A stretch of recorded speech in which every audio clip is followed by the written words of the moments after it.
Bismillahirrahmanirrahim. Assalamualaikum warahmatullahi wabarakatuh. Waalaikumsalam warahmatullahi wabarakatuh.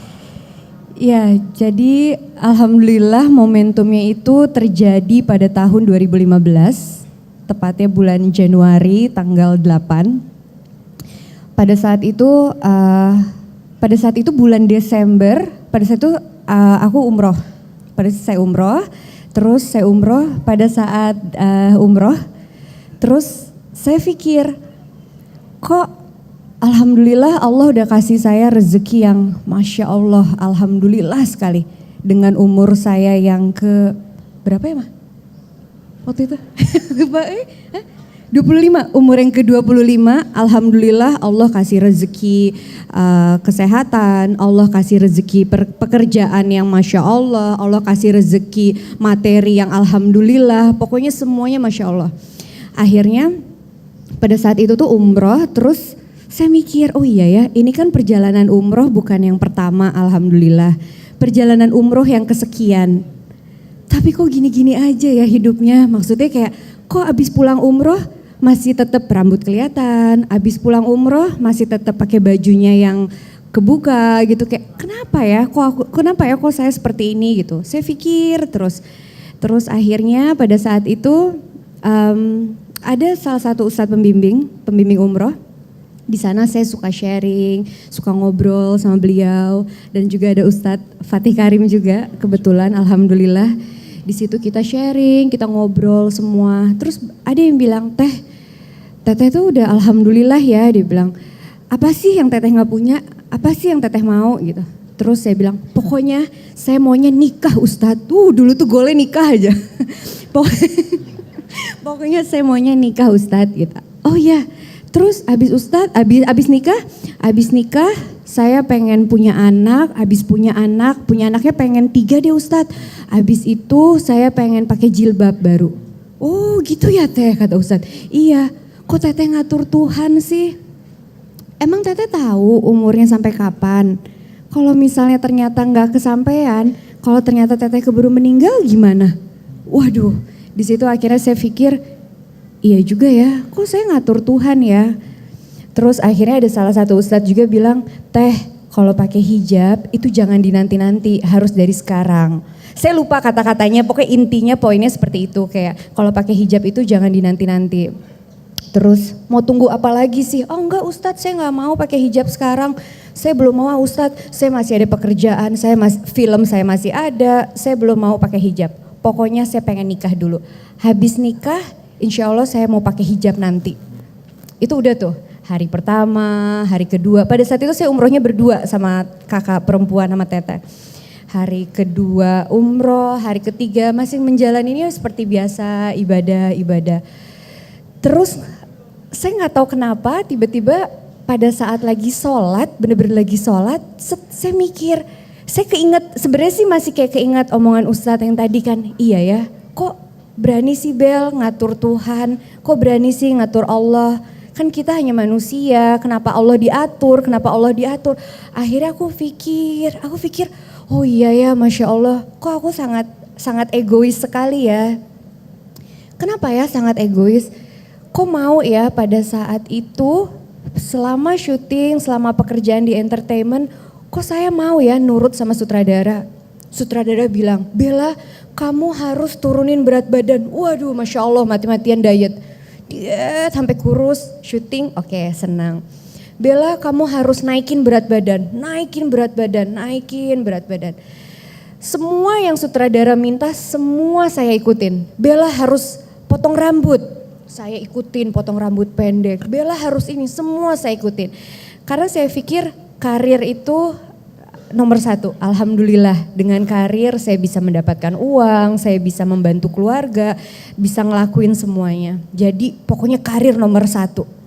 Saya terlalu cinta banget sama karir saya, cintanya Masya Allah, cinta banget. Waduh saya syuting disuruh gimana, itu semuanya oke. Oh gak apa-apa, ini kan karakter di film, ini kan bukan saya memerankan karakter orang lain.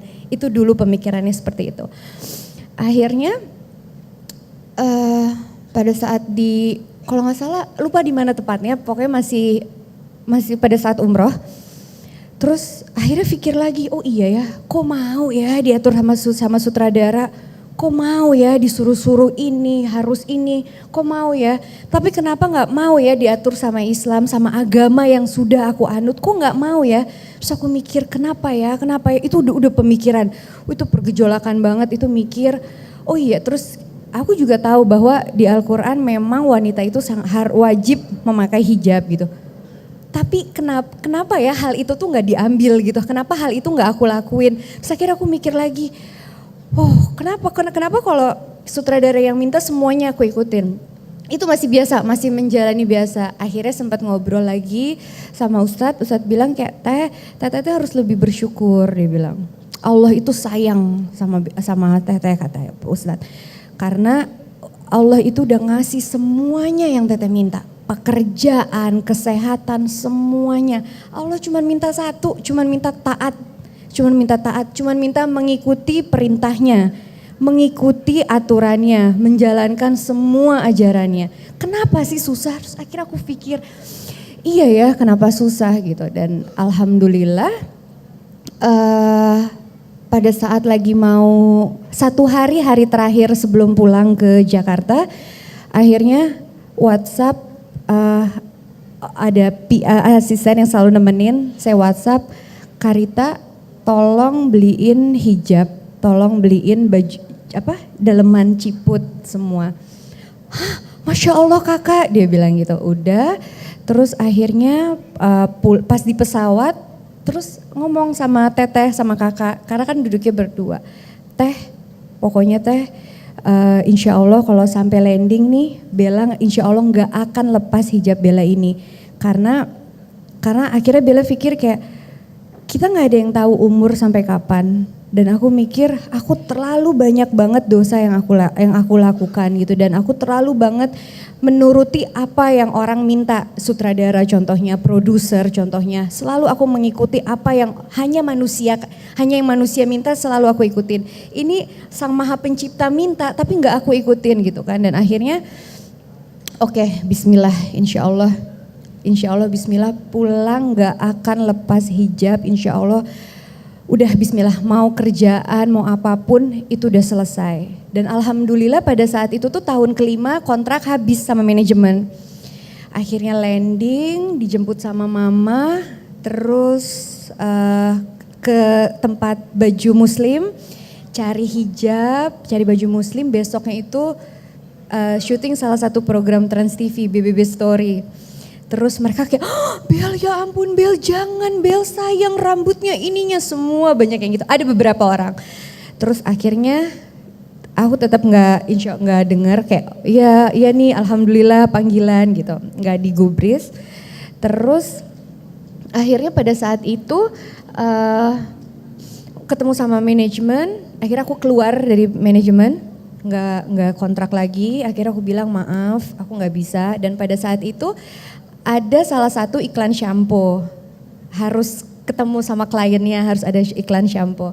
Bel, tapi ini sayang banget, ini ada iklan shampoo Bel, ini iklannya bagus bla bla bla. Aduh enggak deh mas, aku bilang maaf banget mas, aku gak terima. Bener Bel, iya ini kamu harus cuman ketemu sama kliennya. Enggak mas, aku gak terima. Akhirnya udah, pada saat itu gak ada kerjaan selama kayak sekitar 2 bulan ya, hampir 2 bulan gak ada kerja.